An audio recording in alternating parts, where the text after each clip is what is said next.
Olha só, o que a gente tem em mãos aqui é algo diferente.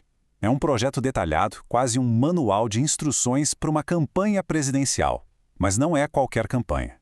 Com base em documentos de planejamento e fontes internas, a gente vai destrinchar o que pode ser um modelo totalmente novo e, claro, bem controverso de se chegar ao poder. E tudo começa com isso aqui, um simples chapéu branco e vermelho. À primeira vista parece só um acessório, né? Mas nos documentos que a gente vai analisar, ele é a peça-chave de um plano super complexo com várias camadas, todo projetado para as eleições presidenciais de 2030 aqui no Brasil. E aqui a coisa começa a fazer mais sentido, ou a ficar mais estranha. De um lado, um avatar com o estilo total de anime japonês. Do outro, o tal chapéu simbólico. A grande pergunta que guia essa nossa análise é como é que esses dois elementos que parecem não ter nada a ver um com o outro se juntam para criar uma estratégia política que funcione e que possa viralizar. Então, para a gente entender essa engenharia toda, nosso caminho vai ser esse aqui. Primeiro, a gente decodifica que arquétipo político é esse que está sendo criado. Depois, vamos dar uma olhada na surpreendente estratégia do cão de guarda de IA. Em seguida, a gente mergulha em como eles querem usar a polêmica para viralizar. E por fim, claro, vamos avaliar os riscos gigantescos que essa aposta toda envolve. Vamos lá, começando pela parte 1, a construção da identidade. O coração da imagem que eles querem criar é uma fusão, uma mistura muito bem calculada de elementos culturais diferentes, tudo pensado para ter impacto nessa nossa era que é super digital e visual. E aqui está o pulo do gato. O interessante é ver como a estratégia mistura dois mundos. De um lado, pega o apelo global e o visual marcante do anime One Piece para conversar com um público mais jovem, mais globalizado. Do outro lado, traz o chapéu de Zé Pilintra, uma entidade super forte das religiões afro-brasileiras. A ideia é justamente essa, criar uma conexão cultural profunda e, ao mesmo tempo, gerar um debate enorme no Brasil.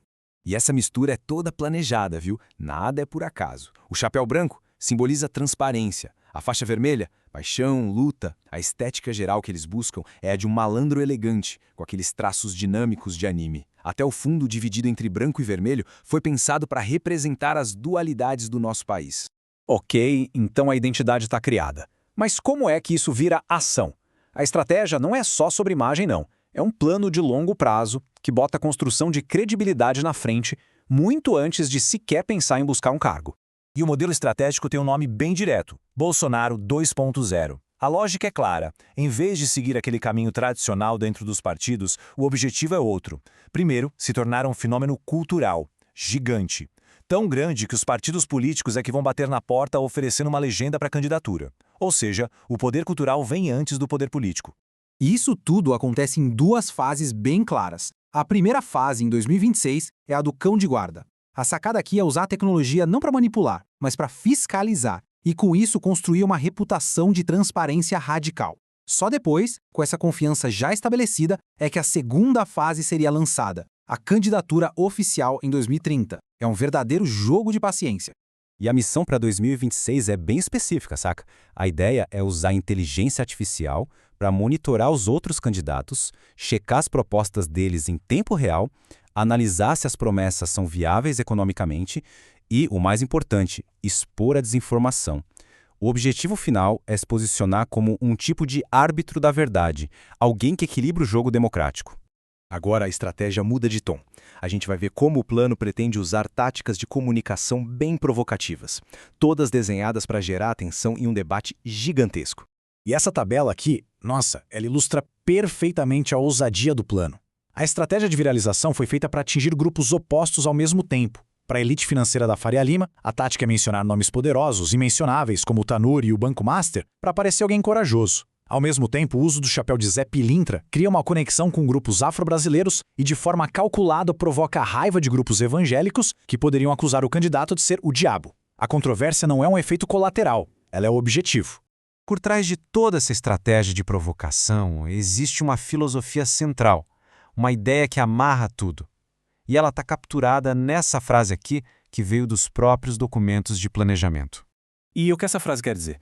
Basicamente, a estratégia parte do princípio de que é impossível conhecer o verdadeiro caráter de um político.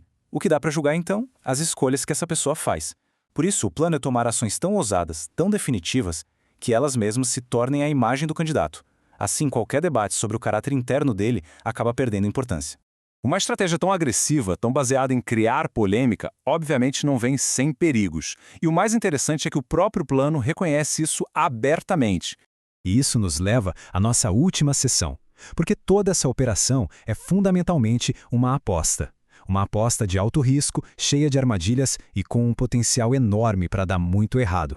Os próprios arquitetos do plano mapearam os principais riscos. Primeiro, o risco de reputação. A simbologia religiosa pode facilmente afastar eleitores.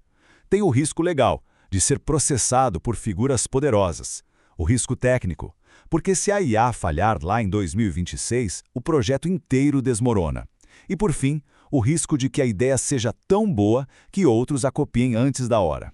No fim das contas, tudo isso se resume a uma decisão bem prática. O documento estabelece um orçamento de até R$300 mil para o primeiro ano de operação. É o valor para tirar o plano do papel e começar a fase do cão de guarda. Em outras palavras, é o ponto do vai ou racha.